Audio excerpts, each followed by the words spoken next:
Before I begin, I would like to make it very clear that this video may lead to my arrest. Although nothing I state in this video will violate my harassment restraining order, it may be interpreted that way by corrupt officers of the law and the judicial system. This is the risk I take in exposing their unconstitutional agenda.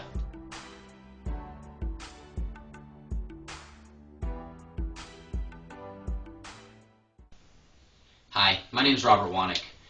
I'm an active member of Minnesota We Are Change. I author the blog NWOalert.com, and I run the YouTube site NSaneSkater007. As many of you may know, a few months ago I had produced my biggest YouTube video to date.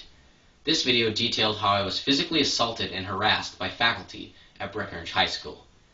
In only 2 days, this video had gained over 31,000 YouTube views and caught mega viral news status across the internet.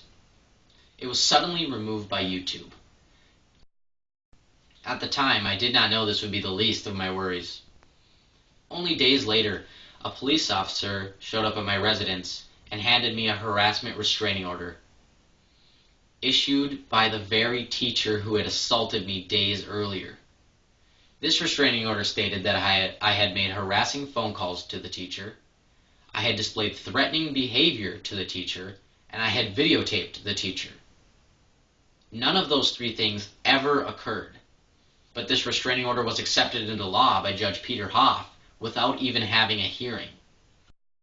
Figuring that it would only take a few minutes for the judge to see that my video was in fact not harassing, it was not vulgar or obscene, it was actually just a story about how I had been assaulted by a teacher. I had not incited any violence or harassment, not once in the video. When I entered the courtroom, I realized I was in the middle of the new Nuremberg trials.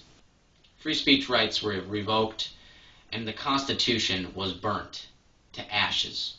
The hearing was 9 hours long, and Judge Hoff didn't reach a verdict. During the hearing, he participated in hundreds of acts of judicial misconduct, violated several policy statutes, and his code of conduct was basically annihilated in the process. He refused to accept evidence from me and my attorney, but he accepted evidence from the teacher and his attorney without even marking it into exhibits. The United States Supreme Court and the Board on Judicial Standards of Minnesota themselves say this is a major policy violation. He looked at an entire docket of emails and information on me without even admitting it into the records or showing it to the court.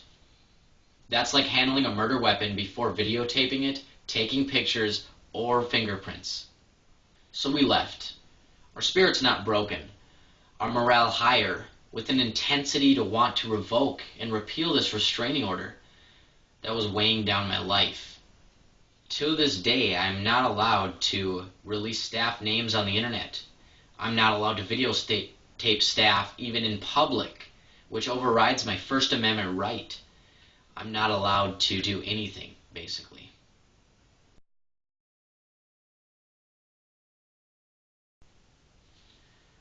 A few months later, we received the 400-plus page transcript of the 9-hour court hearing. Before I had received the transcript, I sent complaints to the Minnesota State's Attorney, Lori Swanson. I sent a complaint to the United States Supreme Court, the Minnesota Supreme Court, and the Board on Judicial Standards.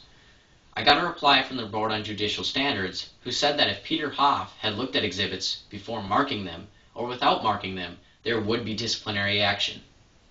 Right around this time, I received a letter from Johnson's law office stating that Judge Hoff had made a ruling on the court case without offering us a hearing. Behind closed doors, Judge Hoff had decided to uphold this restraining order without having a hearing or making an official ruling. This is far, far illegal. This is way beyond the scope of his power and authority. My lawyer, Sam Johnson, fought long and hard for this free speech case. At one point during the trial, he said that, referring to the usage of my Facebook postings as evidence against me, that pretty soon I'm not even going to be able to write to my own mom.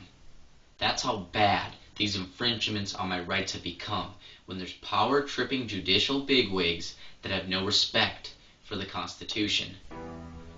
In summary, I spent over $3,000 in lawyer fees trying to get this restraining order removed because it limits me and prevents me from discussing injustice that's going on at Breckenridge High School, reporting on teachers' actions at Breckenridge High School, and even being near public officials at public events.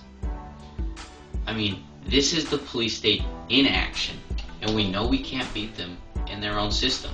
The police officers, the teachers, the judges, and the local attorneys, they're all in the good old boys club, as Alex Jones described it to me.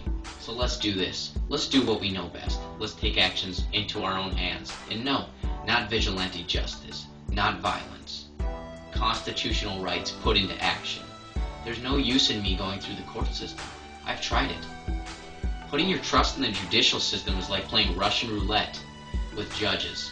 It's playing Russian roulette with corruption, and corruption wins every time.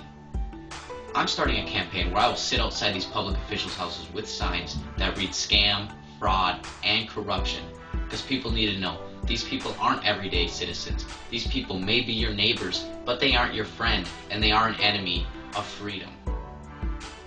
The only way to reopen this case is if I pay a $5,000 appeal fee. They do as they please because they feel that no one will find out about it and no one will confront them. But now we're going to show them that we can put some pressure on them, and that when they disregard the laws that they are paid to protect, we will be there to keep them in check. We will be outside their homes for hours on end, telling the people that a scumbag lives in that home, a traitor to America lives in that home. And no, I'm not overreacting. These people are scum, infiltrating offices that were once held at a high oath, that were once used to protect and serve the people, are now being used to take away our freedoms. They're now being used to instill the police state. And it's people like me and you that can stop this. We can stop this by using our voices. I'd like to give my personal thanks to Sam Johnson, my lawyer, who tried very hard and stayed up for hours at night putting together arguments in federal, local, and Supreme Court cases for free speech that never got to be presented in front of a judge.